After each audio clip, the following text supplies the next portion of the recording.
துளி துளியாய் கொட்டும் மழை துளியாய் ஆரடிச்சுவருதான் ஆசையை தடுக்குமா கிளியே தந்தன கிளியே கோட்டையை எழுப்பலாம் பாதையை மறைக்கலாம் கிளியே தந்தன கிளி.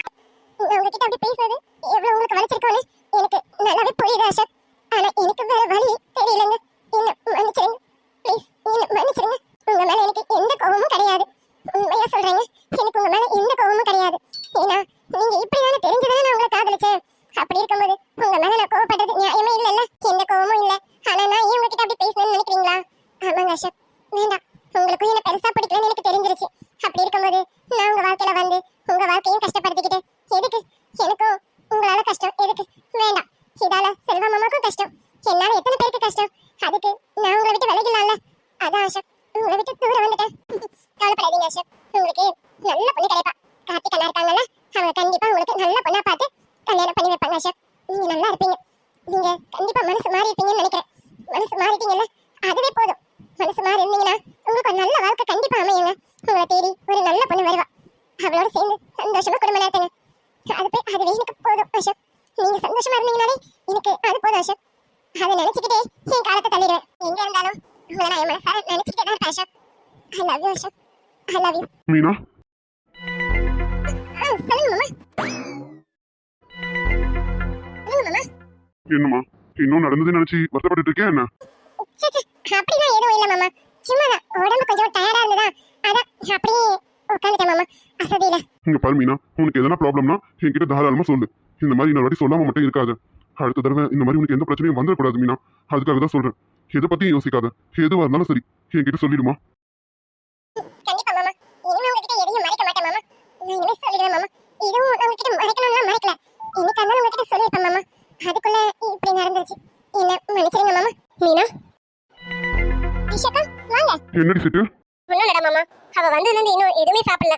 அதான் காஃபியாவது கொடுக்கலாமே எடுத்துட்டு வந்திருக்கேன். இந்த மீனா, காஃபி மட்டுமாவது குடியே. எதுக்கு மீனா இப்படி உன் வயிற்று நீ காய போட்டுட்டு இருக்க? இங்க பாரு, உடம்பு சரியில்லாம இருந்து இப்பதான் சரியா இருக்கேன். நல்லா சாப்பிடணும் சொல்லிட்டேன். நல்லா சாப்பிட்டாதான் மாத்திரை போட முடியும். மாத்திரை போட்டாதான் உடம்பு இன்னும் நல்லா கியூர் ஆகும். புரியுதா? சரிங்க மாமா, சாப்பிடுறேன். இப்ப பசி இல்ல மாமா, அதான் சாப்பிடல. பசி இல்லைன்னா சொல்லக்கூடாது. ஒழுங்கா சாப்பிடுற சரியா? சரிங்க மாமா. டேய் மாமா, அவளை மிரட்டுற மாதிரி சொல்லாத. கொஞ்சம் அன்பா சொல்லு. அன்பா தாண்டி சொல்றேன், அவளுக்கு புரியும். மீனா, நான் அன்பா தானமா சொல்றேன். ஆமா மாமா, அன்பா மட்டும் இல்ல மாமா, அக்கறையாவும் சொல்றீங்க. எல்லாத்தையும் இனி கேட்டுப்பேன் மாமா. இனிமே உங்க பேச்ச மீறி நடக்க மாட்டேன் மாமா. எப்பவும் இப்படியே இருமா. இந்த செல்வாவை நம்பு. உனக்கு கண்டிப்பா நல்லது மட்டும் தான் செய்வேன். கண்டிப்பா மாமா. சரி டேய் மாமா, அவ சாப்பிடட்டும். நீ கொஞ்சம் வெளியில போ, அவளை நான் சாப்பிட வைக்கிறேன். நீ போடா மாமா. சரிம்மா மீனா, நான் வெளியில போறேன். நீ சாப்பிடுன்னு. சரிங்க மாமா. என்ன மீனா பாத்துட்டே இருக்க? காஃபி குடி. குடிக்கிறேன்க்கா. நான் குடிக்கிறேன். குடி. கையில வச்சு பாத்துட்டே இருந்தா எப்படி? குடிமா. சரிங்கக்கா. என்ன மீனா, காஃபி பிடிக்கலையா என்ன? இல்லக்கா, காஃபி ஏதோ குடிக்க தோணல. எப்படி தோணும்? மனசுக்குள்ள 1000 வழியை வச்சிட்டு இருக்க. அதான் உனக்கு எதுவும் உள்ளுக்கு இறங்க மாட்டேங்குது. இங்க பாரு மீனா, உன் மனசுல என்ன இருக்கோ அதை உன் செல்வ மாமா கிட்ட சொல்லு. இல்லக்கா, என் மனசுல எதுவும் இல்ல. செல்வ மாமா என்ன சொல்றாரோ அதுபடிதான் நான் செய்ய போறேன். இனி அதுபடிதான் நடக்க போறேன்க்கா. உனக்கு நீ ஒரு வளையத்தை போட்டு இதுக்குள்ளதான் நான் இருப்பேன், இதுக்குள்ளேயே நான் இருந்துக்கிறேன், என் வாழ்க்கையை இதுக்குள்ளேயே முடிச்சுக்கிறேன்னு நீ ஏன் முடிவு பண்ணிக்கிற? இங்க பாரு, உன் செல்வ மாமா பத்தி உனக்கு நல்லாவே தெரியும். அவரு நல்லவர் தான், கொஞ்சம் கோவக்காரரு, அவ்வளவுதான். அவர் பாக்குற வேலைகள் அந்த மாதிரி. இங்க பாரு மீனா, உன் மனசுல என்ன இருக்குங்கிறது உன்னை பார்த்ததுமே எனக்கு தெரிஞ்சிருச்சு. நீ இன்னும் அசோக் அண்ணாவை மறக்கலங்கிறது எனக்கு நல்லாவே புரியுது. என்னடா நம்ம மனசுல இருக்கிறத அப்படியே சொல்லிட்டாரேன்னு பாக்குறியா? இங்க பாரு மீனா, நீயும் இந்த மாதிரி ஒரு பொண்ணு தானே. காதலிச்சவனே அவ்வளவு சீக்கிரம் மறந்துட முடியுமா என்ன? அதுவும் நீ அவரை உண்மையா காதலிச்சிருக்க. அதனாலதான் அவருக்காக உன் உயிரே போனாலும் பரவாயில்லன்னு அவரை காப்பாத்தி உன் உயிரை கொடுத்துருக்க. இங்க பாரு மீனா, அங்க உன்னை நினைச்சு அசோக் அண்ணா ரொம்ப வருத்தப்பட்டு இருக்காங்க. அவர் சாப்பிட்டு 3-4 நாள் ஆகுது. நீ எப்போ ஹாஸ்பிட்டல்ல இருந்தியோ அன்னில இருந்து அவரை சாப்பிடவே இல்லை தெரியுமா? எனக்கு சொல்றீங்க? உண்மையதான் சொல்றேன். உன் முகத்தை பார்க்க மாட்டோமான்னு ஹாஸ்பிட்டல்லயே இருந்தாரு. நைட்டும் பகலுமா ஹாஸ்பிட்டல்லயே இருந்தாரு. வீட்டுக்கே போகல. உன்னை வீட்டுல டிஸ்சார்ஜ் பண்ணி கூட்டிட்டு வந்ததுக்கு அப்புறம் தான் அவர் ஹாஸ்பிட்டலை விட்டு வீட்டுக்கு போனாரு. அங்க போயும் சாப்பிட மாட்டேன்னு அடம் பிடிச்சிட்டு இருக்காரு. அனன்யாவும் கார்த்திக்கும் போன் மேல போன் பண்ணி உன்கிட்ட பேசணும்னு சொல்றாங்க. ஆனா செல்வா விட மாட்டேங்கிறாரு. இங்க பாரு மீனா, தயவு செஞ்சு அவர்கிட்ட ஒரே ஒரு வார்த்தை மட்டும் பேசு. அசோக் அண்ணா கிட்ட ஒரு வார்த்தை மட்டும் பேசு. அவர் அந்த வார்த்தையை கேட்டுட்டா மட்டும் போதும்னு நினைக்கிறாரு. அப்புறம் அவர் நல்லா சாப்பிடுவாரு, அவர் உடம்ப அவர் பாத்துக்குவாரு. அவர் நல்லா இருக்கணும்னு தானே நீ இப்படி ஒரு தியாகத்தை பண்ற? இல்லக்கா, செல்வமாக்கு தெரிஞ்சா நீ ஒண்ணு இப்ப அவரை காதலிச்சிட்டு அவரை கல்யாணம் பண்ணிக்க போறது இல்லையே. நீ ஒரு வார்த்தை அவர்கிட்ட பேச போற அவ்வளவுதானே. பேசுறதுனால நீயும் குறைஞ்சிட மாட்ட, உன் செல்வ மாமாவும் குறைஞ்சிட மாட்டீங்க. பாத்துக்க, ஒரு வார்த்தை அவர்கிட்ட பேசு. ஹலோனாவது சொல்லு. அந்த ஒரு வார்த்தை போதுன்னு அவர் நினைக்கிறாரு. அது வந்து இங்க பாரு மீனா, நீ பேசுவியா பேச மாட்டேன்னு எனக்கு தெரியாது. என் போன் இங்க வச்சுட்டு போறேன். கொஞ்ச நேரத்துல கார்த்திக் ஃபோன் பண்ணுவான். ஃபோன் பண்ணானா உனக்கு விருப்பம் இருந்தா எடுத்து பேசு, உனக்கு விருப்பம் இல்லைனா நீ பேச வேணாம். சரியா? ஒரு ஹாஃப் அன் ஹவர் கழிச்சு வந்து நானே என் போனை எடுத்துக்கிறேன். அது மட்டும் இல்ல, அவரை சாப்பிட வைக்கிறதுக்காக தான் உன்னை பேசுன்னு சொல்றது. அதே மாதிரி நீயும் அவர் குரலை கேட்டா கண்டிப்பா நீயும் சாப்பிடுவேன்னு நான் நினைக்கிறேன். தயவு செஞ்சு சாப்பிட்டு உங்க உடம்ப பாத்துக்கோங்க. ஏன்னா அலறதுக்காவது தெம்பு வேணும்ல, அலறதுக்கும் வருத்தப்படுறதுக்கும் கொஞ்சமாவது தெம்பு வேணும்ல. அதுக்கு சாப்பிட்டுட்டு அழுங்க, தெம்பா இருங்க. தெம்பா இருந்து வருத்தப்படுங்க, போதுமா? அது வந்து ஐஷாக்கா பர்மினா, நான் சொல்ல வேண்டிய எல்லாமே நான் சொல்லிட்டேன். இதுக்கப்புறம் முடிவு உன் கையில தான். நீயே முடிவெடு. இல்ல இல்ல நான் என் செல்வா மாமாக்காக என் வாழ்க்கையை தியாகம் பண்ணுவேன்னு நினைச்சினா அப்புறம் உன் இஷ்டம். இதுக்கப்புறம் நான் சொல்றதுக்கு எதுவும் இல்லை. நீயே இந்த மாதிரி பொண்ணுதான். நானும் காதலிச்சு கல்யாணம் பண்ணிட்டு தான் வந்திருக்கேன். அதனால தான் சொல்றேன், உன் காதல் கை கூடணும்னு நினைக்கிறேன். உன் காதல் பாதியிலே போயிடக்கூடாதுன்னு நான் ரொம்ப வருத்தப்படுறேன் மீனா. இதுக்கு காஃபி போதும் இல்லைங்கக்கா? சரி, நீ போதுன்னு சொல்லும் போதே எனக்கு புரிஞ்சிருச்சு. நான் போனை வச்சுட்டு போறேன். போன் வந்தா பேசணும்னு நினைச்சா பேசு, இஷ்டம் இல்லைன்னா பேச வேணாம். அரை மணி நேரம் கழிச்சு நானே எடுத்துக்கிறேன். சரியா? என்னடா அமைதியாவே இருக்கேன்? அவ ஃபோன் பண்ணுவாளா பண்ண மாட்டாளா? அவெல்லாம் பண்ண மாட்டா. இரு, ஆயுஷு கிட்ட சொல்லி விட்டுருக்கேன். எப்படியும் ஆயுஷு போனை கொடுப்பா. ஒரு 10 நிமிஷம் கழிச்சு நம்ம ஃபோன் பண்ணுவோம். என்ன கார்த்திக், 10 நிமிஷம் ஆகுமா என்ன? அது சரிடா. பக்கத்துல இருக்கும்போது மீனாவோட அருமை தெரியல, இப்ப 10 நிமிஷம் ஆகுமான்னு கேக்குற. உன்னால 10 நிமிஷம் கூட காத்திருக்க முடியல. இந்த அறிவு முன்னாடியே வந்திருந்தா இப்ப நமக்கு இந்த நிலைமை தேவையா சொல்லு பார்க்கலாம். டேய், அதான் நான் புத்தி தெளிஞ்சிட்டேன்ல, மறுபடியும் அதே சொல்லி சொல்லி குத்தாதடா, வலிக்குதுடா. வலிச்சா சரிடா. சரி சரி, வெயிட் பண்ணுவோம். இரு, ஒரு 5 நிமிஷம் கழிச்சாச்சு பண்ணுவோம். ஏன்னா அவ போனை வச்சுட்டு போனாலா இல்லையான்னு தெரியல. 5 நிமிஷம் ஆயிடுச்சுன்னு நினைக்கிறேன், பாரு. டேய் அசோக், நான் சொல்லி 1 நிமிஷம் கூட ஆகலடா. கொஞ்சம் வெயிட் பண்ணுடா. ஐயோ, பக்கத்துல இருக்கும்போது பறக்க விட்டுருவானா, இப்ப தவிச்சிட்டு இருக்கான். ஏன்டா? அது அப்ப அவளோட அருமை தெரியல, இப்ப அவ என்ன வேணான்னு சொன்னதுக்கு அப்புறம் தான் என்னமோ தெரியல, நெஞ்செல்லாம் வலிக்குதுடா. டேய், அவ என்கிட்ட பேசுவாளடா? பேசுவா. ஏதோ ஒண்ணு போனா போட்டேன் பாவம்னு நினைச்சு பேசுவா. ஆனா அடுத்த ஸ்டெப் தான் வருவாளான்னு தெரியல. இரு, பொறுத்து பாப்போமே. டேய், எப்படியாவது என்ன மீனா கூட சேர்த்து வச்சிருடா. மீனா இல்லாம என்னால இருக்க முடியாதுடா, ப்ளீஸ்டா கார்த்திக். அது சரிடா. இப்ப நல்லா வக்கனையா பேசு. கையில கிடைச்சவளை கோட்டை விட்டுட்டு வந்து இப்ப வந்து வக்கனையா பேசலாம். எப்படியாவது மீனா கூட சேர்த்து வையும். சரி, வேற என்ன பண்ண? உனக்கு ஃப்ரெண்டா வாக்குப்பட்டுட்டேன்ல, கவலைப்படாது, சேர்த்து வச்சிடறேன். சரிடா கார்த்திக், நான் போன் போடுறேன். ஐஷு நம்பருக்கு தானே பண்ணோம். அது சரிடா, பேசிக்கிட்டு இருந்தாலும் காரியத்துல கவனமா இருக்கு. சரி சரி, போடு, கரெக்டா இருக்கும், போடு.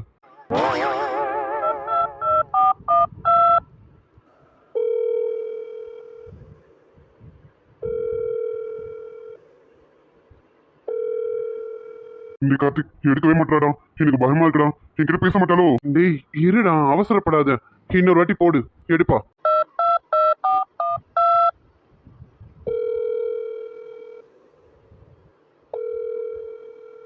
என்னாச்சு, எடுத்தாளா? இல்ல, ரிங் போயிட்டே இருக்கு. இரு பாப்போம். ப்ளீஸ் மீனா, போனை எடுடி. தயவு செஞ்சு நீ ஏமாத்திடாதீ. உன் குரலை மட்டுமாவது கேட்கணும், வேற ஒன்றும் வேணாடி. கண்டிப்பா எடுப்பா. இரு, பொறுமையா இரு.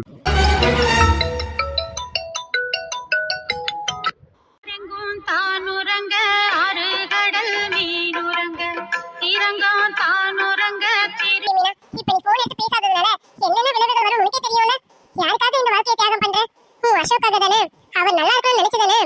இப்ப அவர்தான் உனக்கு ஃபோன் பண்றாரு. ஒரு வார்த்தை ஃபோன் பண்ணி அவர்கிட்ட பேசு. பேசிட்டீனா அவர் நிம்மதியா இருப்பார்ல. அப்பதாண்டி அவர் வாழ்க்கை நிம்மதியா இருக்குன்னு அர்த்தம். பேசு. ஆனா செல்வா மாமா, நீ என்ன இப்ப பேசுறதுனால அவரை கல்யாணம் பண்ணிட்டு அவர் கூட நான் போயிட போற? இல்ல, அவர் 4-5 நாளா சாப்பிடல. நீ பேசுறதுனால அவர் சாப்பிடுவார்னா ஒரு உயிரை காப்பாத்துறதுக்கு நீ பேசலாமே, தப்பு இல்லையே. இதனால உன் செல்வா மாமா உன்னை எதுவும் தப்பா நினைக்க மாட்டாங்க. பேசுடி. Hello hello hello. டேய் கார்த்திக், போன் எடுத்துட்டாடா. பேசுறது அவதான்டா, என்கிட்ட ஹலோன்னு சொல்றாடா. சூப்பர்டா. சரி, பேசு பேசு. டேய், என்ன பேசுன்னு சொல்ற? நாங்க தனியா பேசணும்ல, நீ இங்க இருந்தா எப்படி? நீ இருந்து வெளில போடா. டேய், காரியானது கழட்டி விடுறல நீனு. அப்படி இல்ல, எங்களுக்குள்ள இருக்கும். அது வேற நீ கேட்டினா நல்லா இருக்காதுல, அதுக்காக தான். ப்ளீஸ்டா. டேய், அவ ஒரு ஹலோவோட நிறுத்த போறா, அப்பதான் தெரிய போகுது. சரி சரி, எனக்கு எதுக்கு வம்பு? நான் வெளியிலயே போறேன், நீ பேசு. அந்த ஒரு அளவை கேட்டு சந்தோஷப்படு. நான் போறேன்ப்பா. ஹலோ ஹலோ எனக்கென இருந்தது ஒரு மனசு, அதை உனக்கென கொடுத்தது சுகம் எனக்கு. எனக்கென இருப்பது ஒரு உசிறு, அதை உனக்கென தருவது வரம் எனக்கு. ஹலோ ஹலோ மீனா, நான் அசோக் பேசுறேன்டி. அசோக் பேசுறேன்டி. எனக்கு ஹலோ ஹலோ மீனா, மீனா நான் அசோக் பேசுறேன்டி. சொல்லுங்க மீனா, என்ன மறந்துட்டியாடி? நான் வேணான்னு முடிவு பண்ணிட்டியாடி? ப்ளீஸ் அசோக், அந்த மாதிரி பேசாதீங்க. என்னால தாங்கிக்க முடியல. நான் எப்படி உங்களை மறப்பேன்? நான் உங்களை மறக்க மாட்டேன் அசோக். ஆனா நீங்களும் நானும் சேர்ந்து வாழ்ந்தா நல்லா வராது. உங்களுக்கு நான் வேண்டாம். உங்களுக்கு என்னை விட நல்ல பொண்ணா கிடைப்பா. நான் வேணாம். சொல்லுங்க, இங்க பாருங்க. நீங்க சாப்பிடலன்னு சொன்னாங்க, அதுக்காக தான் பேசுனேன். வேற எதுவும் என்கிட்ட கேட்காதீங்க. நீங்க சாப்பிடுங்க. எனக்கு இது போதும்டி. உன் குரல கேட்டேன்ல, எனக்கு இது போதும். நீயும் வாயால என்ன சாப்பிடுன்னு சொல்லிட்ட, அதுக்கப்புறம் நான் சாப்பிடாம இருப்பேனா? எனக்கு இது போதும்டி மீனா. நிம்மதியா இருப்பேன்டி நானு. பாடி மீனா, என்னாலதான் உன்னை மறக்க முடியாது. எனக்கு எப்போ இருந்தாலும் நீ தாண்டி என் பொண்டாட்டி. நான் உன்னை தேடி வருவேன். நீ என்ன ஏத்துப்படி, எனக்கு தெரியும். நீ மறந்தால் என்ன, மறுத்தால் என்ன, நீதான் எந்தன் ஒளி விளக்கு, என்றும் நீதான் எந்தன் ஒளி விளக்கு. ரித்துமா, வாங்க அரவிந்த். ஆமா என்ன பண்ணுது என் செல்லக்குட்டி? தனியா உட்காந்துட்டு இதை பத்தி யோசிச்சுட்டு இருக்க மாதிரி இருக்கு. ஆமாங்க, என்ன நானே பார்த்து ரசிச்சிட்டு இருக்கேன். பாரா, என்ன உன்னையே ரசிச்சிட்டு இருக்க? என்னடி ரீசன்? உங்ககிட்ட வந்து பாருங்க, உங்களுக்கே தெரியும். ரித்துமா, நல்லா வயிறு தெரிய ஆரம்பிச்சிருச்சுலடி. ஆமா அரவிந்த், அதான் பார்த்து ரசிச்சிட்டு இருந்தேனே. அது சரிதான். என் புள்ள வளர ஆரம்பிச்சிட்டான் அதானே? அது என்ன புள்ள? பொண்ணா இருந்தா வேணாவா என்ன? அப்படியெல்லாம் இல்ல ரித்துமா. புள்ளையோ பொண்ணும் எதுவா இருந்தாலும் நம்ம ரத்தம்டி, நம்ம குழந்தை. ஆமாங்க அரவிந்த், எனக்கு இப்பதான் வயிறு தெரியுதா. எனக்கு அதை பார்த்த உடனே சந்தோஷமாயிருச்சு. அதான் நானே இவ்வளவு நேரம் கண்ணாடியில பார்த்து ரசிச்சிட்டு இருந்தேன். என்னங்க அரவிந்த், என்ன பார்த்துட்டு இருக்கீங்க? இல்லடி ரித்துமா, எப்ப என் புள்ள வெளியில வருவான்னு பாத்துட்டு இருக்கேன். அது சரிங்க, வெயிட் பண்ணுங்க. இப்பதான் 6 மாசம் ஆயிருக்கு. இன்னும் 4 மாசத்துல உங்க பையன் வெளியே வந்துருவான். இல்ல பையனும் பொண்ணும் ஏதோ ஒண்ணு வெளியில வந்துரும். ஓகேவா? கண்டிப்பா 4 மாசம் தானே, கண்டிப்பா வெயிட் பண்றேன். என் தங்க குட்டிக்காக எத்தனை மாசம் வேணாலும் வெயிட் பண்றேன். சீக்கிரம் என் கைக்கு வந்தா சரிதான். அது சரிங்க, குழந்தை வந்ததும் என்ன மறந்துடுவீங்க போல இருக்கே. என்னடி ரித்து இப்படி சொல்லிட்டேன்? என் குழந்தைய நீயும் எனக்கு ஒண்ணுடி. 2 பேரையும் ஒன்ன போல பாத்துப்பேன். சும்மா சொன்ன அரவிந்த், உங்களை பத்தி எனக்கு தெரியாது. நீங்க என்ன எப்படி பாத்துப்பீங்கன்னு நான் பாத்துட்டு தானே இருக்கேன். நம்ம குழந்தையும் அந்த அளவுக்கு ரொம்ப கண்ணு கருத்தமா பாத்துப்பீங்க, எனக்கு தெரியும். ஆமாடி ரித்து. ஆமா, இந்த வளகாப்பெல்லாம் சொல்லுவாங்களே, அது எந்த மாசம் பண்ணணும்? சாருக்கு அதுக்குள்ள வளகாப்புக்கு போயாச்சு, அப்படிதானே? இல்லடி, வயிறெல்லாம் தெரிய ஆரம்பிச்சிச்சுல, அப்ப வளகாப்பெல்லாம் பண்ணணும். கை நிறைய வலையெல்லாம் போடுவாங்க. உனக்கு அந்த கணத்துல சந்தனெல்லாம் வச்சு நலங்கெல்லாம் வைப்பாங்க. பார்க்க அழகா இருக்கும்லடி. என் பொண்டாட்டி அப்படிலாம் பார்க்கணும்ல. பார்க்கலாம் அரவிந்த், கண்டிப்பா பார்க்கலாம்.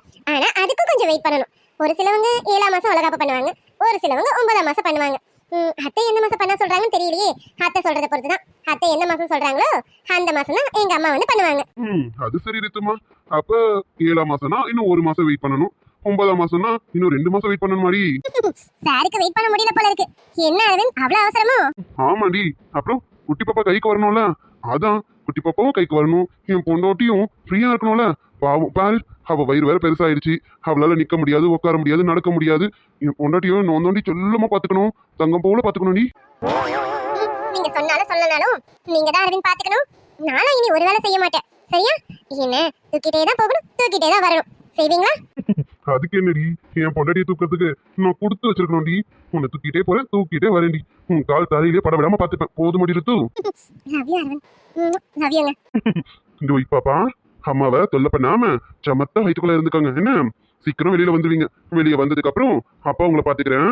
அப்பவும் நீங்க அம்மாவை தொல்லை பண்ணக்கூடாது, சரியா? உங்களுக்கு என்னெல்லாம் வேணுமோ அப்பா கிட்ட கேளுங்க. அப்பா உங்களை தங்கம் போல பாத்துப்பேன். அம்மாவை மட்டும் நம்ம தொல்லையே பண்ணக்கூடாது. அம்மா பாவமல்ல. என்ன அரவிந்த், பாப்பா கூட கான்வர்சேஷன் போயிட்டு இருக்கு போல இருக்கே. ஆமாமா, நம்ம பையனும் பொண்ணும். அவங்களுக்கு இப்பல இருந்தே அட்வைஸ் கொடுக்குறேன். என் பொண்டாட்டிய தொல்லை பண்ணாதீங்க, என் பொண்டாட்டி ராணி மாதிரி இருக்கணும், அவ பாவம், அவளை கஷ்டப்படுத்தாதீங்கன்னு அவங்களுக்கு இப்பல இருந்தே சொல்லி வளர்க்குறேன். Aravind, love you Aravind. Love you ரித்துமா. இந்த உமாலாம் எனக்கு மட்டும் தான், பாப்பாக்கெல்லாம் கிடையாது, சரியா? டிப்பாவி, பாவண்டி பாப்பா, கொஞ்சமா கொடுக்குறேன் ஓகேவா? உனக்கு நிறைய கொடுக்குறேன், பாப்பாவுக்கு கொஞ்சமா கொடுக்குறேன். சரியா? சரி கொஞ்சம் தான் கொடுக்கணும் சரியா? சரி மேடம் உத்தரவு போட்டீங்களா? கொஞ்சம் தான் கொடுப்பேன் ஓகேவா? ஓய் பாப்பா, உங்களுக்கு உங்க அம்மா கொஞ்சம் தான் முட்டை கொடுக்க சொல்லியிருக்காங்க. சரியா? மீதி முத்தெல்லாம் அம்மாக்கு தான். அதனால உங்களுக்கு இப்போதைக்கு கொஞ்சம் தான்.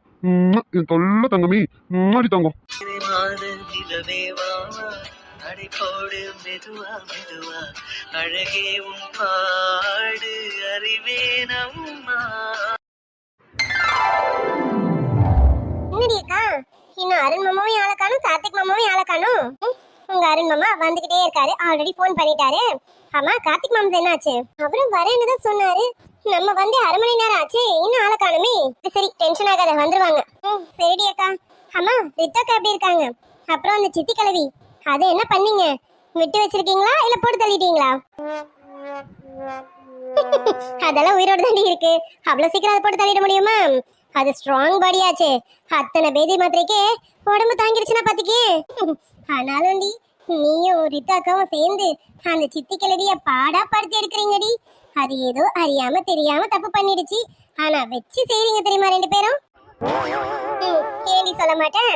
எப்படி எப்படி அறியாம தெரியாம தப்பு செஞ்சிருச்சாம்? எல்லாமே தெரிஞ்சு செஞ்சது தாண்டி. அதுக்கு இதெல்லாம் இன்னும் அதிகமா கொடுக்கணும். எனக்கு தெரிஞ்சு இதுக்கே அது மனசு மாறி இருக்கணும். இன்னும் மாறலனா அடுத்த கட்ட நடவடிக்கை எடுத்துட வேண்டியதுதான்.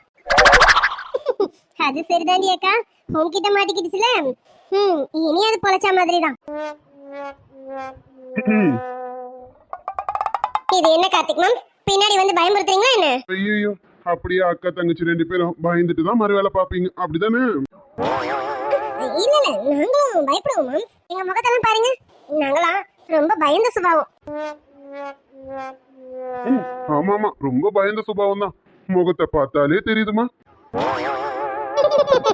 சரி சகல இன்னும் வரலையா? உங்க சகல தானே, அவர் என்னைக்கு கரெக்ட் டைமுக்கு வந்திருக்காரு பாருங்க. எவ்வளவு நேரம் வெயிட் பண்ணிட்டு இருக்கேன், இன்னும் வராரு. என்னடி அக்கா, எங்க அருண் மாமாவை திட்டுறேன்? உங்க அருண் மாமாவை பத்தி நீ தான் பெருமையா பேசிக்கணும். ஒரு டைமை கீப் அப் பண்ணவே மாட்டேங்கிறாங்கடி அம்மா. சே, வரணும்ல சீக்கிரமா. சரி சரி நிம்மி டென்ஷன் ஆகாத, சகல வந்துட்டே இருப்பாரு. சே நான் டென்ஷன் ஆக மாட்டேன் மேம், அவர் பொறுமையாவே வரட்டும். அவர் வர வரைக்கும் நான் வெயிட் பண்ண போறேன். ஆல்ரெடி கால் பண்ணிட்டேன், இன்னும் 10 to 5 minutes இங்க வந்துருவாங்கன்னு நினைக்கிறேன். சரி ஓகே, சகல வரட்டும், வர வரைக்கும் வெயிட் பண்றோம். வேணாம், நீங்க அனன்யாவை கூட்டிட்டு வீட்டுக்கு போங்க மேம். மேம் சின்ன வந்துட்டே இருப்பாரு, வந்த உடனே நான் கிளம்பிக்கிறேன். நீங்க போங்க. கேட்டி அக்கா, அது வரைக்கும் நீ தனியா இருப்பேன் என்ன? அதெல்லாம் ஒண்ணும் வேண்டாம், நாங்க இங்க இருக்கோம். ஆமா நிம்மி, அனன்யா சொல்றதுதான் கரெக்ட். நாங்க இங்க வெயிட் பண்றோம். சகல வந்த உடனே உன்னை அனுப்பி விட்டுட்டு கிளம்புறோம். ஐயோ தெய்வமே மேம், நீங்க உங்க பொண்டாட்டியை கூப்பிட்டுட்டு தயவு செஞ்சு வீட்டுக்கு கிளம்புங்களேன். ஏன் மேம் சொன்னோடனே நான் பொறுமையா போய்க்கிறேன். ப்ளீஸ் நீங்க கிளம்புங்களேன். என்ன நிம்மி, எங்களை அனுப்பி விடுறதுலே இருக்கேன், நீயும் சகலையும் சேர்ந்து எங்கன்னா வெளியில போறீங்களா என்ன? அடக்கடவுளே, இவர் கண்டுபிடிச்சிட்டாரே. இல்ல நிம்மி சமாளிடி. சாச்சா அப்படிலாம் ஒண்ணும் இல்ல மேம், அவர் வர வரைக்கும் நீங்க எதுக்கு வெயிட் பண்ணணும்? அதனால உங்களை கிளம்புங்கன்னு சொன்னேன். நீங்க கிளம்புங்க, நாங்க பாத்துக்கிட்டு போய்ப்போம். என்னமோ சரியில்லையே. சரி ரைட்டு பொண்டாட்டி, நம்ம கிளம்புவோண்டி. என்னமோ சகலையும் நிம்மியும் எங்கேயோ போய் ரொமான்ஸ் பண்ண போறாங்கன்னு நினைக்கிறேன். அதுக்கு தான் ரெண்டு பேரும் நம்மளை விரட்டி விடுறாங்கன்னு நினைக்கிறேன். சரி வாடி போவோம். ஆமா மாமா, இருந்தாலும் இருக்கும். இவங்க ரெண்டு பேரோட ரொமான்ஸ் தாங்கல மாமா. சரி சரி வாங்க நம்ம போவோம். இதெல்லாம் உனக்கே ஓவரா இல்லடி? இல்லையே, நான் உண்மையை தானே சொன்னேன். போதும் மூடு, நீ கிளம்பு. நான் மாம் சொன்னோனே எங்களுக்கு போக தெரியும். ஓகே ஓகே, நீ கிளம்பு. ஓடி அக்கா, உனக்கு கூட போய் இருக்கணும்னு சொன்ன பாரு, என்ன ஒதுக்கணும். மாமா நீங்க வாங்க, நம்ம போலாம். இவ தனியாவே இங்க நிக்கட்டும். வாங்க மாமா போலாம். சரி சரி, ரெண்டு பேரும் இங்கே சண்டை போட்டுக்காதீங்க. அப்புறம் காலேஜ் முழுக்க உங்க வண்டவாளம்லாம் தண்டவாளம் ஏறிட்டு போகுது. சரி பொண்டாட்டி, வாடி கிளம்புவோம். சரிங்க மாமா. நிம்மி சொல்லுங்க கார்த்திக் மாம். சரி பார்த்து பத்திரமா போ, சகல வந்துருவாருல்ல, ஒன்றும் பிரச்சனை இல்லைல்ல? ஐயோ மேம், அதெல்லாம் ஒரு பிரச்சனையும் இல்ல. நீங்க இவ்வளவு பத்திரமா கூட்டிட்டு வீட்டுக்கு போங்க. ஓகேவா? பாய், கிளம்புங்க. பெரியடி அக்கா கிளம்புறேன். அப்பப்பா, இவங்க ரெண்டு பேரையும் கிளப்பி விடுறதுக்குள்ள எனக்கு போதும் ஆயிடுச்சு. ஐயோ மேம், எங்கயா இருக்கா? சீக்கிரம் வாயா. வந்துட்டு என் பொண்ணுக்குட்டி, கோபப்படாதீ. அட ஐயோ மேம், எப்படியா? நினைச்ச உடனே டக்குன்னு வந்துட்டேன். அடியே பொண்ணுக்குட்டி, நான் இவ்வளவு நேரம் இங்கதான் இருந்தேன். நீ கார்த்திக்கும் அனன்யாவை சமாளிச்சு அனுப்புறதுக்கு வெயிட் பண்ணிட்டு இருந்தேன். நல்லாவே சமாளிக்கிறடி என் பொண்ணுக்குட்டி. அட ஐயோ மேம், அப்ப நீ இவ்வளவு நேரம் இங்கதான் இருந்தியா? ஆமா, நான் எப்பயும் வந்துட்டேன். கார்த்திக்கும் முன்னாடியே வந்துட்டேன். நான் வந்துட்டேனா கார்த்திக் வந்தானா இங்க இருந்து கிளம்ப மாட்டான். அப்புறம் நம்ம 4 பேர் ஒன்னா தான் கிளம்புற மாதிரி இருக்கும். அப்போ சர்ப்ரைஸ் அவங்க வீட்டுக்கு போக முடியாதுல்ல. அதனாலதான் வெயிட் பண்ணிக்கிட்டு இருந்தேன். நீ எப்படியும் சமாளிச்சு அனுப்பிடு வேண்டிட்டு சூப்பரா சமாளிச்சான புரியும் பூனைக்குட்டி. ஆமாயா மாம்ஸ், பொண்டாட்டினா என்ன சும்மாவா? அதான் அவங்கள சமாளிச்சு டக்குன்னு ஓட்டி விட்டுட்டேன் பாத்துக்க. சரி சரி பாபா நம்ம போலாமா? ஓ போலாமடி பூனைக்குட்டி. அப்புறம் நீ சாரி எடுத்துட்டு சொன்னல எடுத்துட்டு வந்திருக்கேன். எப்படி காலேஜ்ல சேஞ்ச் பண்ணிட்டு வரியா? ஆமாயா மாம்ஸ், காலேஜ் ரெஸ்ட் ரூம்ல சேஞ்ச் பண்ணிட்டு வந்துறேன். எங்க வச்சிருக்க சாரி? கார்ல தள்ளி வச்சிருக்கேன். இரு எடுத்துட்டு வரேன். சீக்கிரம் சேஞ்ச் பண்ணிட்டு வா, நம்ம கிளம்புவோம். ஓகே மாம்ஸ், நான் உடனே வந்துறேன். சீக்கிரம் போவோம். சரி பூனைக்குட்டி போலாம். ஏய் பூனைக்குட்டி ஏற்கனவே டைம் ஆயிடுச்சுடி. ஆமாயா மாம்ஸ், அதுக்கு என்ன பண்ண? நான் சீக்கிரம் கிளம்பி வந்துருவேன். இல்லடி அதுக்குதான் மாமா ஒரு ஐடியா வச்சிருக்கேன். நீ சீக்கிரம் வரணும்ல, அதுக்கு மாமா ஒரு நல்ல ஐடியா வச்சிருக்கேன்டி. சொல்லட்டுமா? அப்படியா? சொல்லியா மாம்ஸ்? அது ஒண்ணும் இல்லடி. சொல்லியா? இப்போ நீ தனியா போய் புடவை கட்டுனா ரொம்ப நேரம் ஆகும் பாத்துக்க. அதுக்கு தாண்டி மாமாவும் கூட வரேன். மாமாவும் கூட வந்து நான் ஒரு பக்கம் கட்டுறேன், நீ ஒரு பக்கம் கட்டு. அப்ப சீக்கிரம் முடிஞ்சிரும்ல. நீ கூட வந்தா சீக்கிரம் முடிஞ்சிரும், அப்படிதானே? அப்படிதாண்டி பொண்ணுக்குட்டி, புரிஞ்சுக்கிட்டடி நீனு. யோ மாம்ஸ், நீ யாருன்னு எனக்கு தெரியாது. அங்க வந்து நீ என்ன சேட்டை பண்ணுவேன்னு எனக்கு தெரியாது. இங்க பார், அமைதியா நல்ல பிள்ளையாட்டு இங்கேயே நிக்கணும். நான் போய் கட்டிட்டு வரேன். அதுக்கு இல்லடி பொண்ணுக்குட்டி, மாமா நல்லா கட்டி விட வேண்டி. அதுக்குதான் நான் வந்தா சீக்கிரம் கட்டி விட்டுற வேண்டி. ஐயோ மாம்ஸ், நான் புடவையே கட்டல. வா அப்படியே போ. சரி சரிடி போய் கட்டிட்டு வா போ. போடி. உனக்கு செட் அதிகமாயிடுச்சியா? வேற ஒண்ணும் இல்ல. அது என்னமோ தெரியலடி, உன்னை பார்த்தாதான் எல்லாமே அதிகமாயிடுது. போயா மாம்ஸ். கட்டு சேர மணிபுரனா கதங்கி போனேண்டி எலும்பிச்சம்பட நிறகெடுப்புல கிறங்கி போனேண்டி அடியே சுடன்னம் அடையே அடி நீயும் நானும் சேர்ந்திருக்கும் காதல் தாண்டி புதுசு பண்டு சாமந்தி பூவில் நான் என்ன ஊத்துட்டு மாமா நேரம் என்பது காதலில் இல்லையா காமதேவன் கோயிலில் கடிகாரங்கள் தேவையா சேலையில வீடு கட்டவா சேர்ந்து வசிக்க